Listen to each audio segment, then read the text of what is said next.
There are so many different brushes on the market calling themselves the same thing.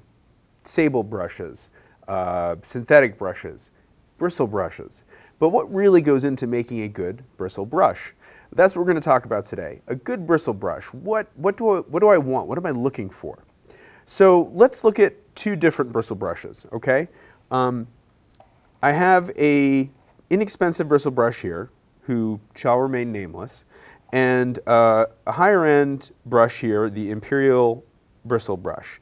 Now, at first glance, just kind of setting them out there, what do you see? Well, okay, the inexpensive brush is slightly more yellow. Does that matter? I don't necessarily think so. The color does not affect how it paints.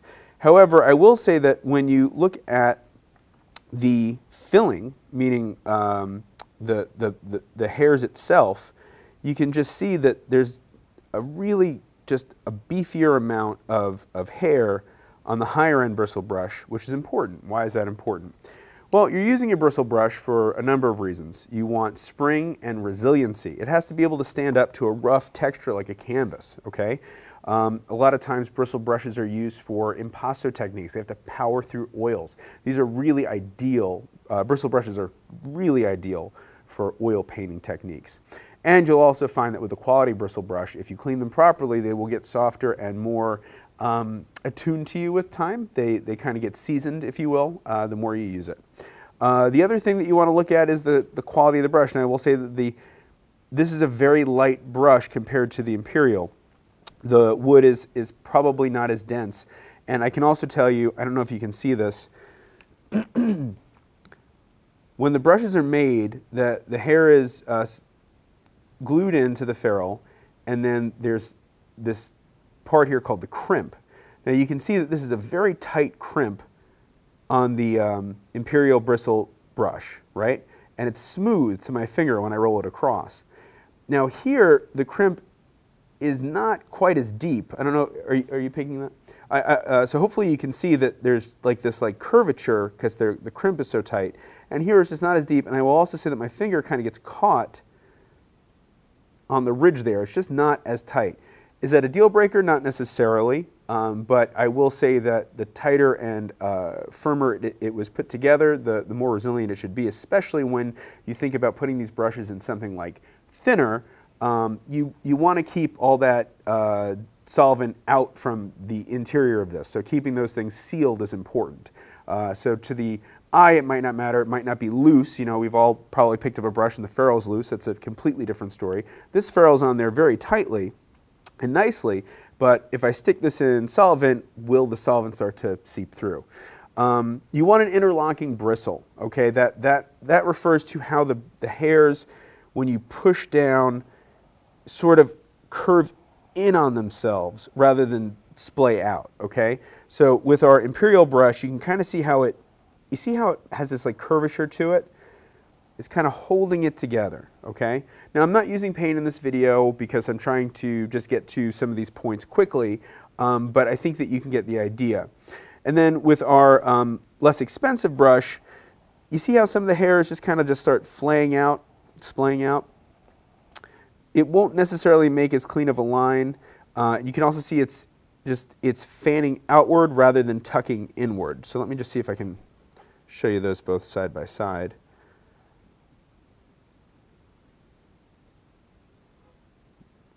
So doing my best to show you that.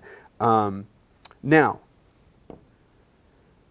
we've all heard that split ends are a bad thing. You know, split ends have this very negative connotation to them. You don't want split ends. You need them cut off or they'll damage your hair.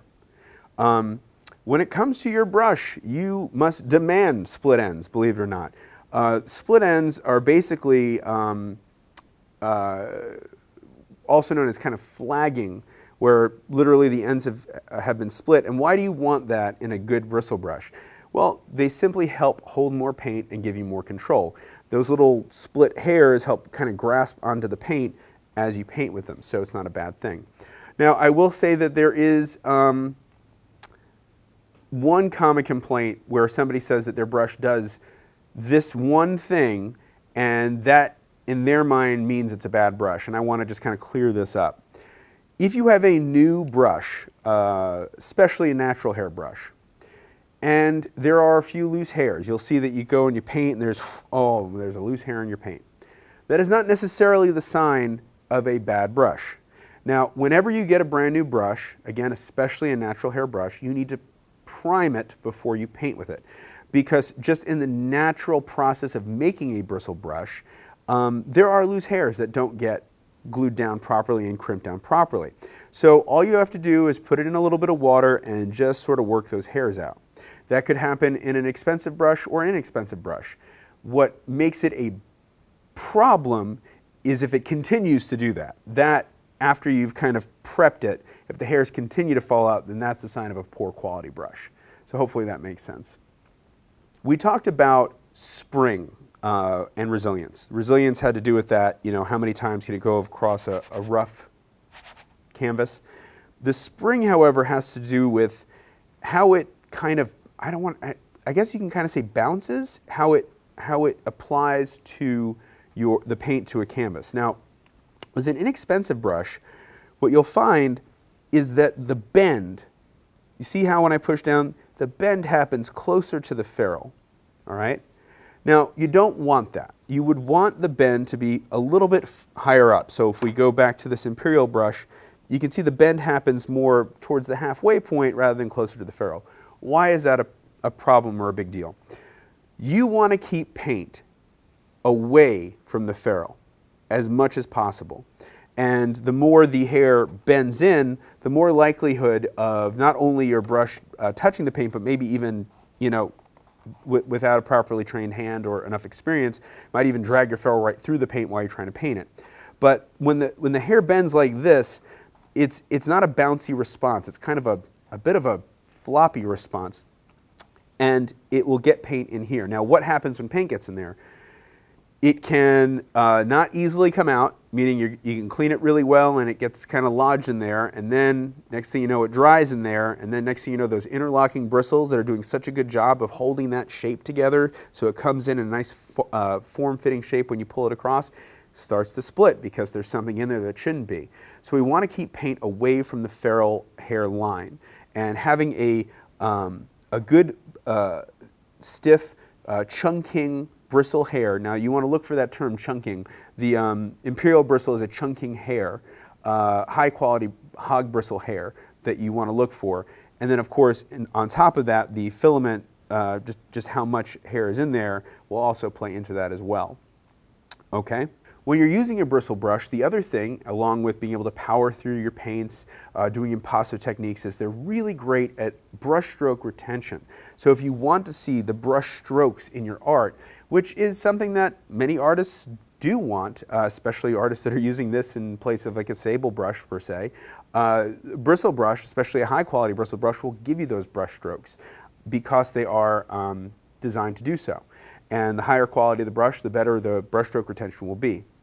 All right, so when you look at these brushes side by side, I want you to look at the belly of the brush, okay? Now this isn't a watercolor brush, and a lot of times when people talk about watercolor brushes, they talk about the belly of a brush, meaning how much water it will hold.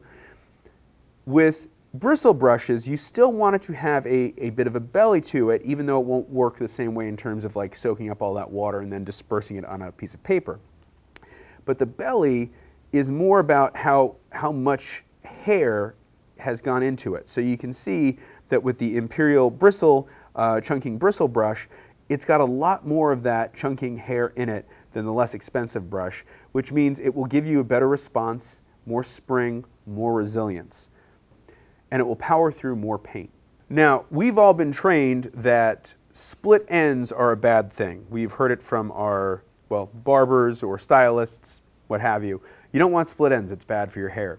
When it comes to your bristle brushes, however, split ends are a good thing. Okay, so what is a split end? It is a microscopic split or a flag that is at the end of the hair of each individual strand. Okay, and why do you want this? Well, it helps hold and grip paint and helps you distribute it more evenly across your canvas. You want that in a good brush. And I think that most brushes will do that because it's a natural thing that the hair does, especially when you're using a chunking bristle hair. So when you're trying out your brush for the first time, or you're just in an art supply store and you want to kind of give it an evaluation, the first thing I would do is look at just, you know, how beefy, I would say is the word, the belly of that brush is. How does it feel in your hand? Does the ferrule feel solid? Does it feel like it's really put together? You can generally feel when something feels better made than others. And I offer you to go and grab a couple of brushes and test them out against themselves. And then, of course, just using your hand to see where that springing breaking point is, because you want it to happen further away from the ferrule than closer.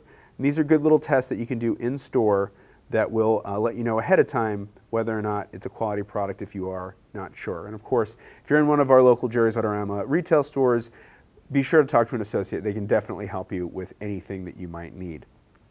So please be sure to like the video if this was helpful to you, subscribe to the channel, and ring the bell to be notified when we post new videos. And speaking of new videos, please put in the comments below something that you might want to know what makes a good so-and-so. Are you curious about sable hair? Are you curious about acrylic paint? What would you like to see more videos like this type of? And put those in the comments below.